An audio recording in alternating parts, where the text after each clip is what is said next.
Hello guys, welcome back to my channel. In today's video I'm going to be talking about a few things that you can do before and also a few things that you can do after you self-tan, because the things that you do before is going to affect on how your tan is going to look on your skin, and then the things that you do after is going to affect on how long your tan is going to last, you know. So we don't want a tan that just lasts like a few days. We want something that lasts long so we don't have to like keep doing it. So the reason why I'm doing this video is just because when I started self-tanning, I was like looking for a whole bunch of like tips and things that people do before and after so I can have the best results. And it pretty much like it was all over. I would find a few things here, a few things there, so I just wanted to like bring all the tips together so you guys can have an amazing tan. So before I start with the tips, I just wanted to remind you to subscribe to this channel and also give it a thumbs up. And if you don't follow me on my Instagram yet, I'm going to be leaving it right here, so you guys can just check it out if you want. So let's get into the video. Okay, so the first thing you're gonna want to do is on the day before you have to exfoliate. Use like exfoliating mitt, anything that you have, to take off all the dead skins, because you just want like the new skin under so your tan can get into the new skin. Because if you put it over like dead skin cells, you can have like a really patchy tan, because those cells are going to be coming out in different times than the others. So you just want to make sure you exfoliate your whole body the day before. And also if you want to shave, you have to do it like on the day before. So I usually do it together. I exfoliate and then after I shave on the day before. And the reason why you want to shave the day before is because your pores is gonna be like open and you don't want that tan to soak in on your pores, you know, in your legs, and you're gonna have like a whole bunch of little spots.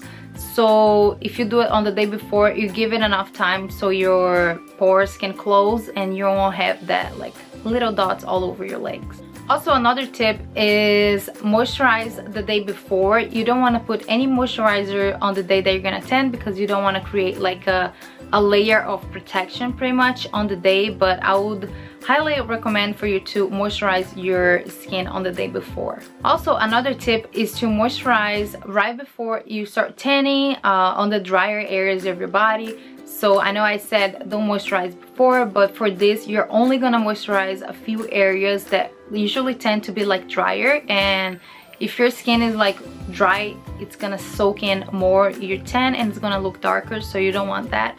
And the areas that you're gonna want to moisturize, it's your feet, your knees, and usually just get like a little bit of a cream. I would prefer like a cream than a moisturizer, but if you don't have a cream, just use anything that you have that's like really moisturizing.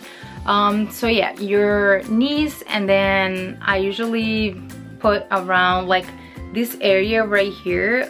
It tends to be like really dry around. Also your elbows, your wrists right here, and your hands. Oh, and also like when I say your feet, you should also moisturize your ankles too. Yeah, so like just make sure you moisturize all that, because you don't want like your hands to be super like dark, you know. That's how like people I think mess up, because they don't really like moisturize, or they put too much on the hand. And also I have a tip for like when you're actually tanning. It's to use a little bit of moisturizer in your hand. I usually get a little bit and I put like a few dots all over, and I get a brush like this one and I just like apply a little bit of self-tanner, and then I just like brush and do it all over. I feel like this way I haven't had like any patches or any like darker areas on my hand. As you can see, like it's not like super, you know, dark around the wrist, and like on your hands it doesn't really look like I have self-tanner on my hands, at least I think so.